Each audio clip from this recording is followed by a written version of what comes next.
Bonsoir à tous, bienvenue dans votre émission La Réunion Lila. C'est une première, c'est une femme qui va mettre un homme sur le grill, c'est Cosmo Libou et qui va mettre Guy Roger donc sur le grill. On va voir ce que ça donne, c'est dans Cosmo Réunionnais.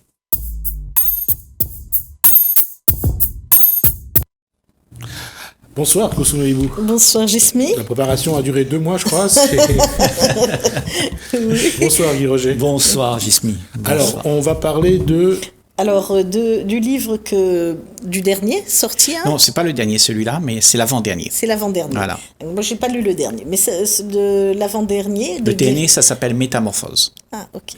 Voilà. L'infini en soi. Donc l'infini en soi. Alors il y a des moments, c'est pas facile à lire parce que c'est un peu écrit sous forme d'essai. Donc c'est pas un roman, ce sont des essais. Donc chaque chapitre est une étape, donc il avance un cheminement.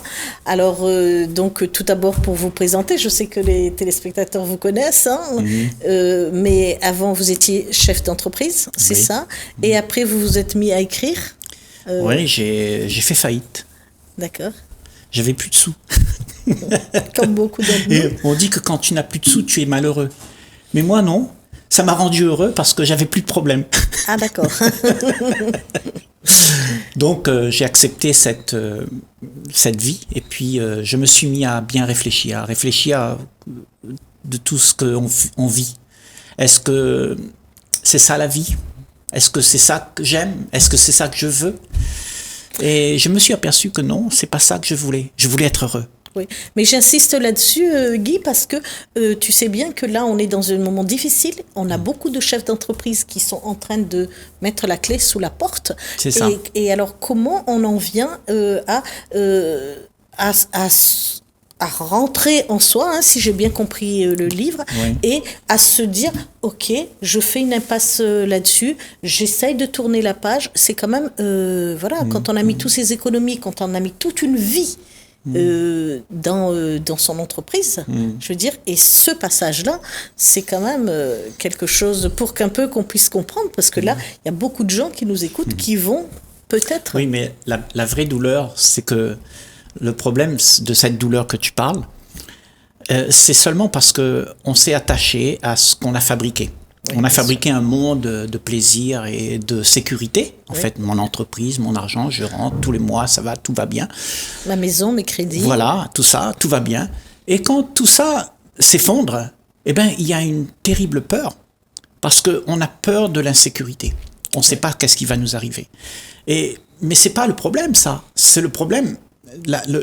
Tout le problème de l'homme, c'est de s'être attaché à tout ça. Et quand il est attaché, il ne sait plus quoi faire. Donc, si tu n'es pas attaché à tout ça, peut-être qu'il y a des choses qui vont se mettre en vie devant toi pour que tu puisses aller dans ces choses-là. Mais on s'attache trop. Quand tu t'attaches à quelque chose, tu deviens dépendant de cette chose, de cette unique chose à laquelle tu t'attaches. Donc, esclave, c'est bien dit dans le livre, esclave du temps, esclave de ton emploi du temps, esclave de tes amis, esclave de ta famille. Esclave de tes propres désirs. Voilà, donc ça fait beaucoup. Et alors, vous parlez d'une vie de médiocrité, c'est ça, de supercherie et d'une vie de médiocrité. Oui, qu'on s'en aperçoit même pas, parce qu'on nous a appris que cette vie, c'est la vie. Traditionnellement parlant, on a appris que ce monde existe comme ça et tu dois fermer ta bouche et accepter. Et donc, c'est médiocre, parce qu'il n'y a plus personne qui réfléchit. Tout le monde a accepté. On accepte qu'il y a des gens qui meurent de faim tous les jours, qu'il y a des guerres. On accepte. On voit dans la télé, tout le monde regarde et dit oui, c'est ça. Mais moi, j'ai dit ça, c'est dommage qu'on puisse accepter quelque chose comme ça, qui est totalement négatif et qui va nous détruire. On est en train de se détruire sans même savoir qu'on est en train de se détruire. Ben oui. Et donc si on balaye d'un coup comme ça, on balaye tout ça, on devient rebelle. Est-ce que notre société nous permet d'être rebelle dans cette société? Est-ce qu'il y a une place pour cette... Il faut bien passer par une étape de rébellion pour après se reconstruire ou bien on n'est pas obligé de passer par cette étape de rébellion. Cette rébellion, elle n'est pas contre la société. Il faut bien se le dire. Elle est contre tout ce que tu as emmagasiné. les croyances, les idées, c'est une rébellion en soi. Et c'est une révolution quand tu te rebelles avec tout ce qui se passe en toi et que tu n'acceptes plus la médiocrité en toi. Alors tu es libre. Et à ce moment, quand tu es libre, quand tu n'as pas cet état de médiocrité et que tu vis la vie comme elle est, avec les faits, alors ce que tu vis n'a rien à voir avec ce que la société te propose. Oui. Et comme tu dis, peut-être que la société t'empêche de faire ça. Parce que tu sais, le statu quo, quand il est en train d'être bougé, eh ben, tout le monde gueule. Oui, bah oui. Tu sais, la société, c'est les normes. Établies par qui? Par nous. Hein? Nous avons fait des normes pour que nous puissions être en sécurité. Joyeux, heureux dans notre petit monde d'habitude et de train-train. Donc il y a des normes. Les zones de confort. Hein, voilà. C'est souvent dit dans le livre. Zone de confort, faut le répéter souvent. Voilà. Et dans cette zone-là, eh ben, tout le monde cherche son intérêt. Et c'est ça notre problème. Alors après, il y a tout ce chemin où c'est marqué un peu à la Socrate, connais-toi toi-même, se connaître. Oui. Donc ça, quand on a grandi avec tout cet univers qui a été dans du coton élevé, on nous a programmé pour suivre un chemin. Oui. On nous dit maintenant, c'est pas bon ce chemin-là. C'est pas qu'on nous dit, mais des choses de la vie font que, voilà, oui. On doit quitter ce chemin. Le retour peut paraître catastrophique. D'aller chercher en soi, puisque c'est pas une habitude qu'on a. Non, c'est parce que quand tu regardes soi, c'est qui soi? C'est ça. Soi, c'est tout ce que tu as vécu, toute la mémoire que tu as. Tu as vécu 20 ans avec quelqu'un, ben c'est ça, soi. Toute cette mémoire, elle agit dans le présent. Chérie, je t'aime, tu sais, tu te rappelles et tout ça, tu vois. Et donc, tout ce soi que l'on est à ce moment-là, eh ben, et ce qu'on voit de ça, si on regarde ça, si on fait la connaissance de ça, ben, on s'aperçoit que tout ce qui est là est laid. Il y a une grande laideur. Parce que tout le monde dans ta vie, ta maman te dit, ton père te dit, il faut être gentil, il ne faut pas être méchant, il ne faut pas être hypocrite. Mais on est hypocrite. Oui, déjà quand on décroche les téléphones, on dit... Non, mais en fait, on est tous des humains, ok? Et ce que nous avons en nous, ce soi, tu vois, c'est ça qu'il faut découvrir. Mais très peu de gens veulent se regarder en face parce qu'ils aiment bien se raconter l'histoire qu'ils sont quelqu'un de bien. Tu vois? Donc, on joue le rôle de celui qui est ok, qui est reconnaissable dans la société, qui s'est moulé à la norme prescrite. Donc ça, c'est pas authentique. Le fait de se dire, bon voilà, je suis quelqu'un qui existe dans la société, ça, c'est pas authentique. L'authenticité, alors, ça serait quoi? Ben, l'authenticité, ça veut dire que tu ne joues plus le rôle. Tu ne joues plus l'être qu'on te demande d'être. Ah d'accord. Oui. Tu sais, regarde. T'es pas au théâtre, quoi. T'arrêtes d'être au théâtre. Exactement. Voilà. Tu ne joues plus le personnage qu'on te demande de jouer. Voilà, t'arrêtes d'être au théâtre. Voilà. Donc c'est quoi le personnage? Le père de famille, la mère de famille, le président, tout ça. L'enseignant. Tout ça. C'est des personnages qui jouent des rôles. La nièce, voilà. On est tout le temps confronté à ce genre de choses. Et tu vois, ce mouvement de la société, cette façon de vivre dans cette société-là, eh ben, c'est l'image que l'on a pour se faire reconnaître dans un monde conforme. Donc, si tu n'as pas cette image-là, ben, t'es rien. Ouais. Et là, si tu es rien, tu es authentique. Mais l'authentique, dans ce monde, n'est pas accepté. C'est difficile ça de comprendre, Guy, hein, si t'es rien, t'es authentique, c'est quand même difficile comme concept. Hein. Sur ce que dit Guy Roger, c'est que chaque être humain a un choix entre ce qu'il ressemble, entre ce qu'il est vraiment et ce qu'il veut faire paraître, ce qu'il veut montrer aux autres. D'accord ? Être authentique, c'est vraiment être, j'allais dire, c'est vraiment ce que tu es, que tu montres. Et généralement, l'homme crée, comme il a dit tout à l'heure Guy Roger, il se crée un personnage. C'est ça qu'il veut montrer. Et il serre les mains, il dit bonjour. Même s'il n'a pas envie, même si c'est des personnes qui l'insupportent. On ne peut pas rentrer là où il y a un groupe et ne pas dire bonjour. C'est oui, difficile. Mais le problème, c'est qu'il y a aussi ceux qui qui se force vraiment à se créer un personnage, à se créer une façon qu'il souhaite qu'on le regarde, qu'on le voit. Et, et cette démarche-là, à un moment donné, et on le voit beaucoup dans notre société aujourd'hui, on dit bonjour par habitude, le savoir. On sourit par... presque par habitude aussi, mais c'est pas vrai. C'est pas ce qu'on a envie de montrer. Ce qu'on a envie de montrer, c'est ce qu'on garde en nous. Et est-ce que cette authenticité va pas nous couper de gens? C'est exactement ce qu'il essaye de t'expliquer, Guy Roger, c'est que il faut assumer ce qu'on veut être, ce qu'on est en fait. Pas ce qu'on veut être, ce qu'on est. Assumer vraiment le poids de notre façon, de ce que nous sommes. Et ça, beaucoup refusent d'assumer justement cette responsabilité-là.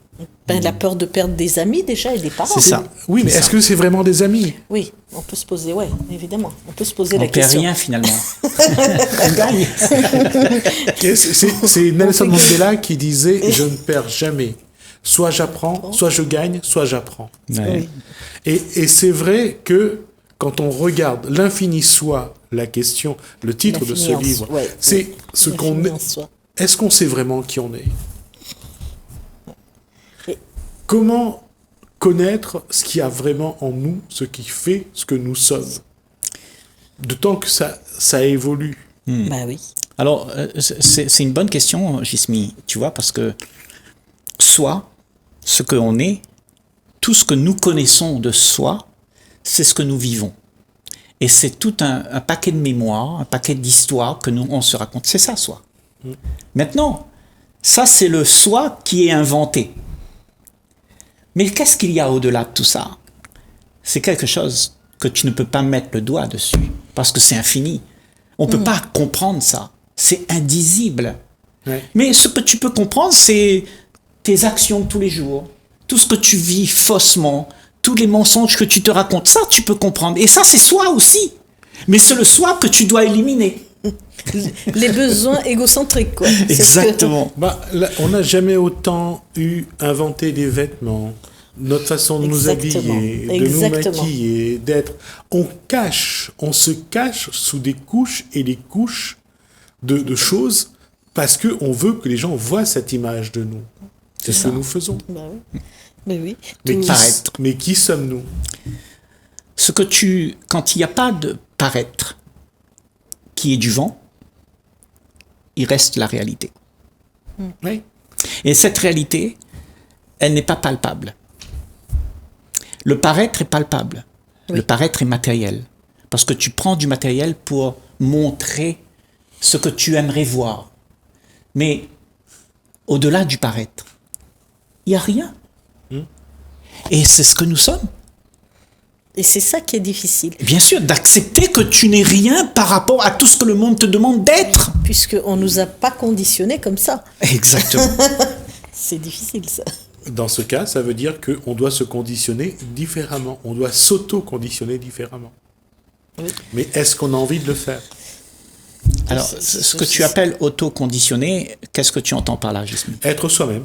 Ah, être soi-même. Donc ça ne se conditionne pas. Parce si. que ce que tu es n'a jamais de commencement et n'a pas de fin. Donc, quand tu es sorti déjà se débarrasser de tout de tous ces cadres qu'on a mis. Oui, ça, c'est se débarrasser, démanteler, déconditionner. Ouais. Mais on n'est pas à reconditionner, parce qu'on va reconditionner. Il n'y a rien à reconditionner. Tout est là.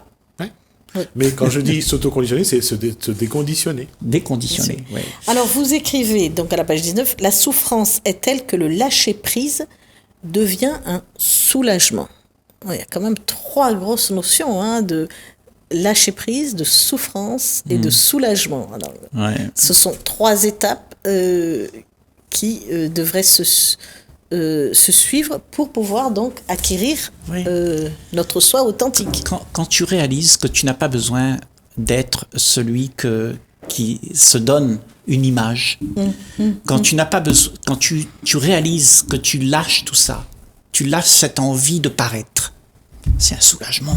Oui, C'est vrai. Qu'on n'a Et plus puis- besoin de mettre les rouges à lèvres, qu'on n'a plus Voilà, besoin de parce que se tout ça- mettre des lunettes. C'est vrai que...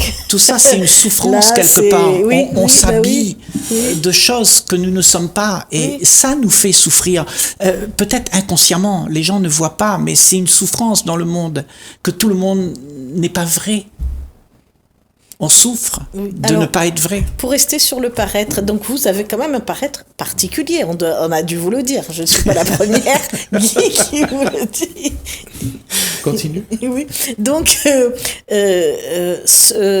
cette image de vous, est-ce que c'est dû à se lâcher prise? Vous étiez déjà comme ça avant ou voilà, Tu vois, l'image qu'on se donne c'est ça. de moi, quand les gens me voient, ils m'appellent Père Noël, ils m'appellent toutes sortes de choses. Un Jésus, un Oui, machin. j'ai déjà entendu en bas. Ce sont les images que ces gens-là ont posées sur moi. Mais l'image que eux ils ont dans leur crâne, dans leur imagination, n'est que ce qu'ils pensent, Bien ce sûr. qu'ils aimeraient voir, Bien sûr. ce qu'ils entendent, l'entendement qu'ils ont. Ou des préjugés, des Voilà, fois. des préjugés. Mais quand tu regardes quelqu'un, est-ce que tu dois regarder quelqu'un avec son image? Ou est-ce que tu peux le regarder sans image? Oui. Accepter de regarder quelqu'un sans que ta pensée court, que ta pensée te dit c'est monsieur un tel, c'est monsieur l'important, c'est monsieur le couillon, voilà, sans penser. Et alors là, tu vois directement, tu es en contact direct avec ce qui n'est pas l'image. Et ce qui n'est pas l'image, eh ben c'est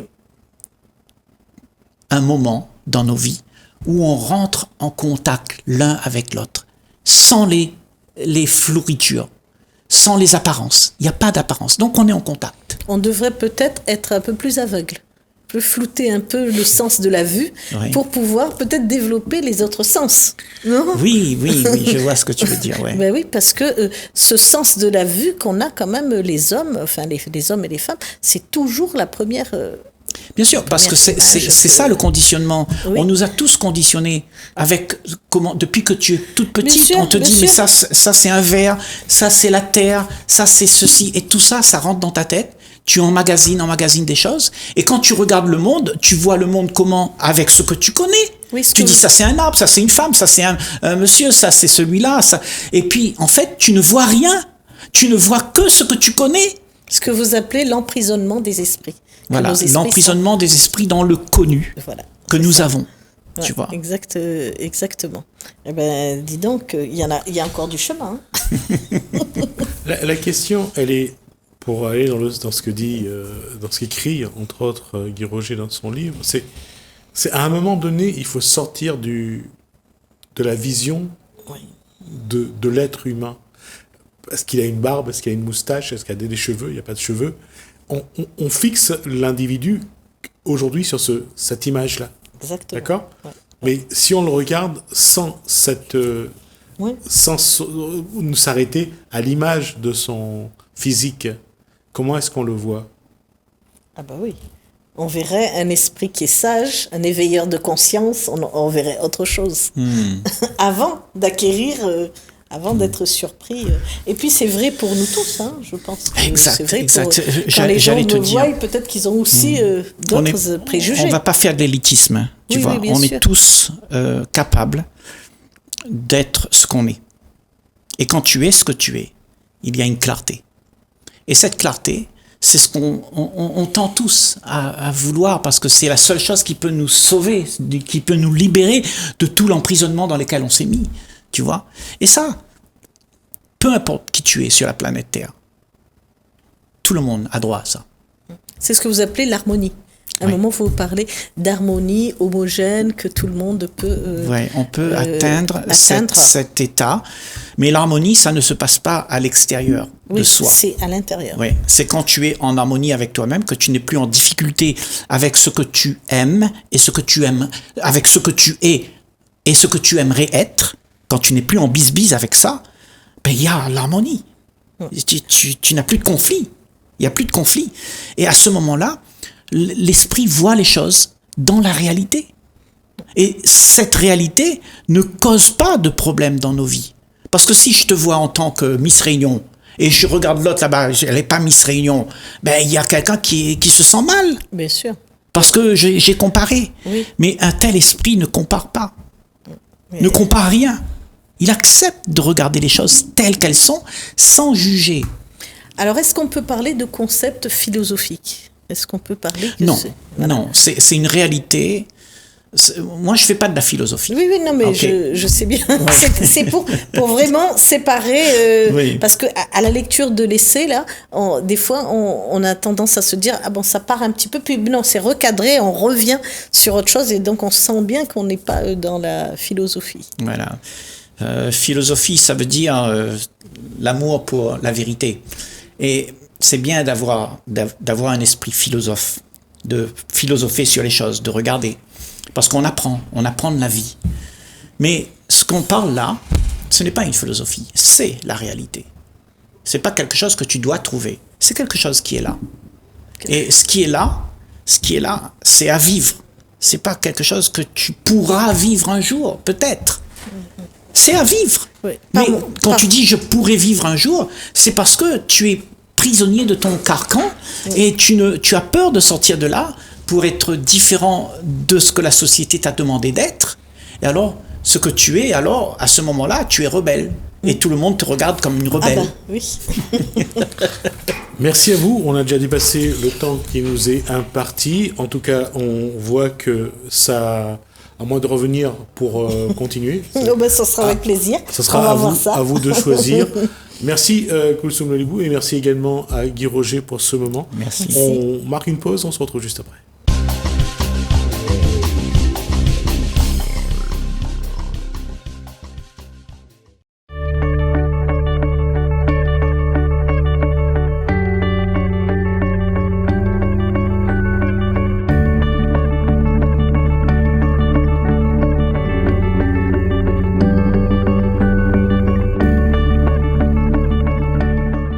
Qu'est-ce que les gens ont besoin de savoir pour faire un jardin comme vous le souhaitez? Alors, comme je le souhaite, c'est mon, mon point de vue. Le projet alors. Faire un jardin, de toute façon, il y a autant de façons de jardiner qu'il y a de jardiniers.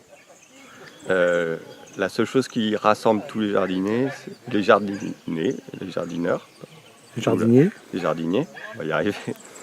Donc, ce qui rassemble tous les jardiniers, c'est l'envie de faire et de faire avec la terre, les êtres vivants, du sol, des plantes et de tous les animaux qui soient dénuisibles parce qu'ils nous mangent nos récoltes ou ce qui nous aide aussi à protéger ce qu'on voudrait manger.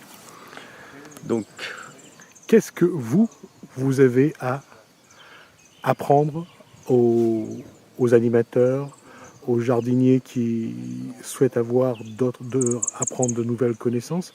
Qu'est-ce que vous transmettez comme connaissances? moi, je transmets ce qui me rapproche avec beaucoup de gens dans la permaculture, c'est l'éthique et des principes. Donc, je ne vais pas faire l'exposé là, mais l'éthique est vraiment essentielle, c'est prendre soin de la terre, prendre soin des gens et partage des surplus, partage de tout ce qu'on produit, y compris avec les oiseaux, y compris avec les abeilles et évidemment avec tous les jardiniers et ceux qui veulent manger des papayes, des fruits de la passion. L'éthique, pour moi, est de l'essentiel, puisque si on ne respecte pas le vivant, la nature ne va pas nous rendre des bons fruits, ne va peut-être même pas produire de fruits. Et tous les principes de la permaculture pour y arriver sont des principes de vie. Des fois, c'est du bon sens. Parfois, c'est des objectifs qui permettent de garder le moral. Parce que jardiner, c'est pas toujours facile. On a des intempéries, on ne peut pas contrôler la météo. On a des insectes qui viennent ravager les tomates ou d'autres cultures et on ne peut pas toujours tout contrôler. C'est accepter ça.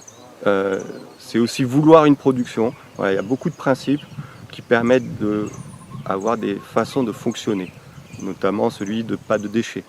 Ça veut dire que tout doit pouvoir être réutilisable. C'est de la connaissance qui va permettre d'insuffler des solutions. Parce que dès qu'on a la solution, on peut composter des déchets ou on peut faire d'autres choses encore avec ces déchets qui n'en sont plus à ce moment-là quand on les revalorise.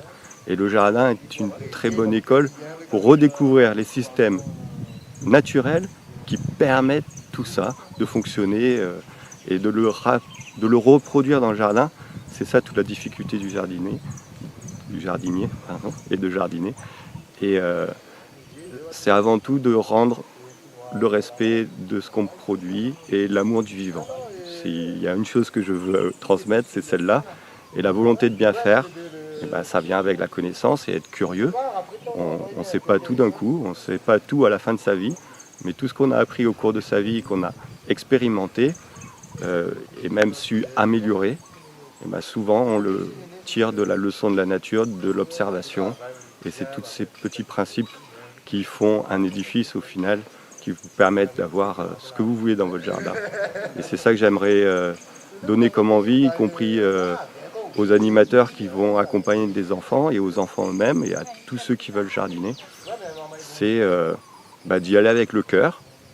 Et ensuite, quand on est curieux, on trouve les solutions, parce qu'il y a plein de gens autour de nous qui jardinent.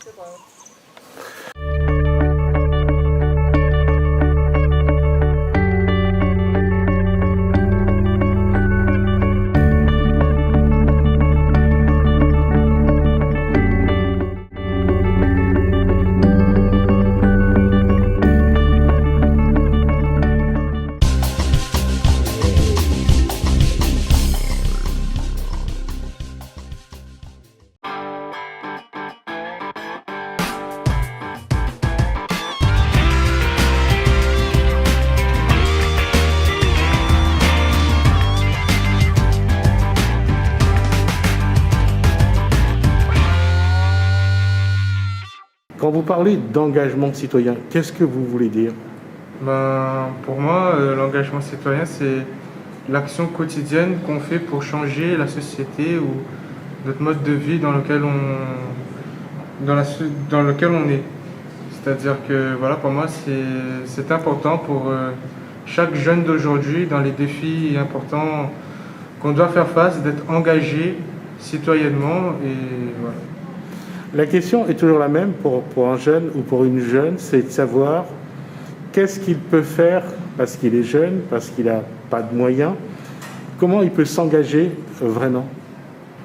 Il peut s'engager réellement, c'est-à-dire au lycée par exemple, au lycée Saint-Paul IV, comme mes prédécesseurs sont passés avant moi, on est engagé au sein dans un comité, c'est-à-dire on est élu au sein de son lycée. On est élu, il y a des élus du CVL, des élus de la MDL, des délégués, et on est tous élus et on peut commencer petit à petit à changer et à agir citoyennement au sein de son propre lycée. À votre époque, au lycée et aujourd'hui en tant qu'étudiant, comment vous vous engagez de manière citoyenne? Je continue de m'engager au sein des associations auxquelles je suis adhéré. C'est-à-dire que je mène des projets, c'est plus des associations sportives, mais au moins j'essaie d'aider les plus jeunes. Quels sont ces projets? Des projets écologiques, des projets sociaux, des projets éducatifs. Parce que voilà, je suis comment dire ça? Je suis un adhérent dans une association dans un quartier populaire. Donc il est important il y a l'école, mais il y a aussi les associations, les activités autres, et de les remettre au sein de ces enjeux. Quelles sont les actions que vous menez au sein de cette association populaire? On mène des projets éducatifs, c'est-à-dire les aides aux devoirs, parce que pas forcément les parents ont les capacités d'aider ou ils n'ont pas forcément le temps. Donc nous, on les aide à pouvoir faire leurs devoirs. S'ils ont besoin d'aide, on les aide. Des projets sociaux, c'est-à-dire qu'on les emmène découvrir l'île, parce que pas forcément tous les jeunes ont cette opportunité de pouvoir découvrir notre belle île. Donc pour moi, c'est important. Comment le jeune que vous êtes et vos copines et vos copains peuvent encore plus s'engager aujourd'hui? Est-ce que c'est nécessaire, ou est-ce qu'aujourd'hui, il y a aussi la nécessité de vous dire que c'est bien de commencer à prendre des responsabilités? Il faut prendre ses responsabilités, parce que les jeunes, il faut prendre les responsabilités, mais pas dans la rue, dans n'importe quoi, mais les prendre au sein des associations, des comités, et de faire bouger les choses, de faire avancer. Parce qu'on vit des choses très difficiles actuellement. Et donc je pense que la jeunesse d'aujourd'hui peut aider à faire avancer le monde de demain.